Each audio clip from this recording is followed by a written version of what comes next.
ದಿನಗಳಾದ್ಮೇಲೆ ನಮ್ಮ ಸ್ಯಾಂಡಲ್ವುಡ್ ಸಲಗ ಮಾತಿಗೆ ಸಿಕ್ಕಿದ್ದಾರೆ. ತುಂಬ ವಿಷಯ ಮಾತಾಡೋದಿದೆ ಸರ್. ತುಂಬ ದಿನ ಆದ್ಮೇಲೆ ಸಿಕ್ಕಿದ್ದೀರಾ. ಸೊ ಇವತ್ತು ಲವ್ ರೆಡಿ ಚಿತ್ರತಂಡದ ಜೊತೆ ನಿಂತಿದ್ದೀರಾ, ಸಾಥ್ ಕೊಡ್ತಾ ಇದ್ದೀರಾ. ಸಿನಿಮಾ ನೋಡಿದವ್ರು ಎಲ್ಲರೂ ಕೂಡ ಬಂದು ಅವರ ಒಪಿನಿಯನ್ನ ಹಂಚ್ಕೊಂಡ್ರು, ಪಾಸಿಟಿವ್ ಆಗಿತ್ತು ರೆಸ್ಪಾನ್ಸ್. ಸೊ ನೀವು ಈ ಚಿತ್ರತಂಡದ ಜೊತೆ ನಿಂತ್ಕೊಳ್ಳೋಕೆ ಕಾರಣ ಏನು ಸರ್? ಒಂದು ಸಿನಿಮಾದ ಕತೆ ಮತ್ತು ಹೊಸಬರು ಅನ್ನೋದು. ನಾನು ಯಾವಾಗಲೂ ಸಿನಿಮಾ ಮಾಡಿದಾಗ ಹೊಸಬರಿಗೆ ಅವಕಾಶ ಕೊಡ್ತೀನಿ. ಹಾಗೆ ಸಿನಿಮಾ ಅಂತ ಬಂದಾಗ ಹೊಸಬರು ಯಾರೇ ಮಾಡಿರಲಿ ಕತೆ ಚೆನ್ನಾಗಿದ್ದರೆ, ಇವಾಗ ಸುಮ್ಮನೆ ಯಾರೋ ಶೋಕಿಗೆ ಮಾಡ್ಕೊಂಡು ಹೋದರೆ ಅದು ಸಿನಿಮಾ ಆಗಲ್ಲ. ಸುಮಾರು ಜನ ಅದನ್ನು ಮಾಡ್ತಾರೆ. ಈಗ ಸುಮ್ಮನೆ ದುಡ್ಡು ವೇಸ್ಟ್ ಮಾಡಿಕೊಂಡು ಇಲ್ಲೆಲ್ಲೋ ಬಂದು ತಗಲಾಕ್ಕೊಂಡು ರಿಲೀಸ್ ಮಾಡೋಕ್ಕೆ ಹೋಗಿ ಅಲ್ಲೆಲ್ಲೋ ಸುಳಿಯಲ್ಲಿ ಸಿಕ್ಕಾಕೊಂಡು ಸಾಯ್ತಾರೆ. ಅದು ಬೇಡ.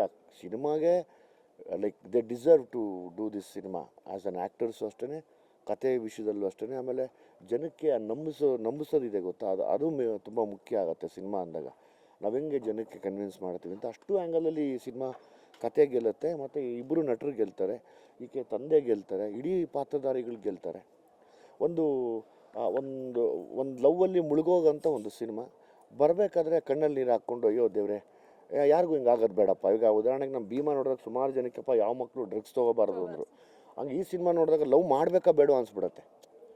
ಅಷ್ಟು ಚೆನ್ನಾಗಿದೆ ಇವ್ರ ಕತೆ.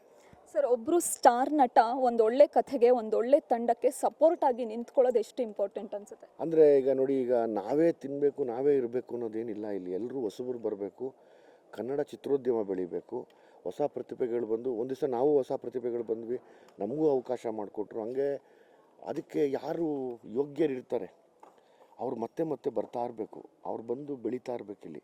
ಆವಾಗಲೇ ನಾವು ಜನಕ್ಕೆ ಎಂಟರ್ಟೈನ್ಮೆಂಟ್ ಮಾಡೋಕ್ಕಾಗೋದು. ಯಾಕಂದರೆ ಇವಾಗ ಇನ್ನೊಂದು ಜನ್ರೇಷನ್ ಉಟ್ಕೊಂಡಿದೆ ಈಗ ಹೊಸದು. ಆ ಜನ್ರೇಷನ್ಗೆ ಎಂಟರ್ಟೈನ್ ಮಾಡೋಕ್ಕೆ ಇನ್ಯಾರೋ ಬೇಕಾಗ್ತಾರೆ. ಬರೀ ನಾವುಗಳೇ ಮಾಡೋಕ್ಕಾಗಲ್ಲ. ಇಲ್ಲಿ ಎಲ್ಲರೂ ಎಂಟರ್ಟೈನ್ ಮಾಡಬೇಕು. ಎಲ್ಲರೂ ಅದಕ್ಕೆ ಯಾರು ವರ್ತಿರ್ತಾರಲ್ಲ ಅವ್ರು ಆನ್ ಸ್ಕ್ರೀನ್ ಬರೋರು. ಅಂದರೆ ಇವರೆಲ್ಲ ತುಂಬ ಯೋಗ್ಯರು ಆನ್ ಸ್ಕ್ರೀನ್ ಬರೋದಕ್ಕೆ. ಅಂದರೆ ನಂಬಿಸ್ತಾರೆ ಪಾತ್ರದಲ್ಲಿ. ಅಂಥವ್ರು ಬರಬೇಕು ಅನ್ನೋ ನನ್ನ ಆಸೆ ಯಾವಾಗಲೂ.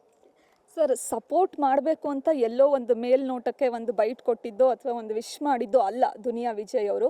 ಬಂದು ಜೊತೆಲೇ ನಿಂತ್ಕೊಂಡ್ರು, ಅವ್ರನ್ನೆಲ್ಲ ಕೂರಿಸ್ಕೊಂಡು ಮಾತಾಡಿದ್ರು ಒಂದು ಕಡೆ, ಮತ್ತೆ ಸ್ಟೇಜಿಗೆ ಬಂದು ಅಂದರೆ ಕಂಪ್ಲೀಟಾಗಿ ಸಪೋರ್ಟ್ ಅಂದರೆ ಸಪೋರ್ಟ್ ಥರನೇ ಮಾಡಿದ್ದಾರೆ. ದಟ್ ಈಸ್ ಏನು ಮಾಡಿದ್ರು ಹಾರ್ಟ್ಫುಲಿ ಮಾಡಬೇಕು ಅನ್ನೋದಕ್ಕೆ ಅದೊಂದು ನಾನು ಯಾವಾಗಲೂ ಇಷ್ಟಪಡ್ತೀನಿ. ನಾನು ಇಬ್ಬರು ಆ್ಯಸ್ ಎ ಹೀರೋ ಈ ವ್ಯಕ್ತಿ ಪಟ್ಟಿರೋ ಸ್ಟ್ರಗಲ್ಲು ನಾವು ದುನಿಯಾ ಮಾಡಿದಾಗ ಅದನ್ನೇ ಪಟ್ಟಿದ್ವಿ. ಇವತ್ತಾದರೂ ಪಾಪ ಆತನಿಗೆ ಒಂದಷ್ಟು ಜನ ಸಪೋರ್ಟ್ ಇದ್ದಾರೆ, ಓಕೆ. ನಮ್ಗೆ ಅವತ್ತು ಯಾರೂ ಸಪೋರ್ಟ್ ಇಲ್ಲ. ಸೊ ಆಕೆ ಆ್ಯಸ್ ಎನ್ ಆ್ಯಕ್ಟ್ರೆಸ್ ಅವರು ಅಷ್ಟೇ. ಸೊ ಇಬ್ಬರೂ they belong to same family. ಅವರಿಬ್ಬರೂ ಸೇರಿ ಒಂದು ಸಿನಿಮಾ ಮಾಡೋಣ ಅಂತ ಒಂದು ಬ್ಯೂಟಿಫುಲ್ ಕಥೆನ ಹೇಳ್ತಾರೆ. ಅಂದರೆ ಕಥೆ ಅನ್ನೋಕ್ಕಿಂತ ಇಟ್ಸ್ ಎ ಪೋಯಮ್ ಅಂತ ಹೇಳ್ಬೋದು. ಒಂದು ಎಂಡಲ್ಲಿ ಒಂದು ಪೊಯಿಟ್ರಿ ಥರ ಹೋಗುತ್ತೆ ಕಥೆ. ಅದು ಆಗಲ್ಲಪ್ಪ, ಹಿಂಗೆ ಆಗಬಾರ್ದು ಯಾರು ಬದುಕು ಅಂತ.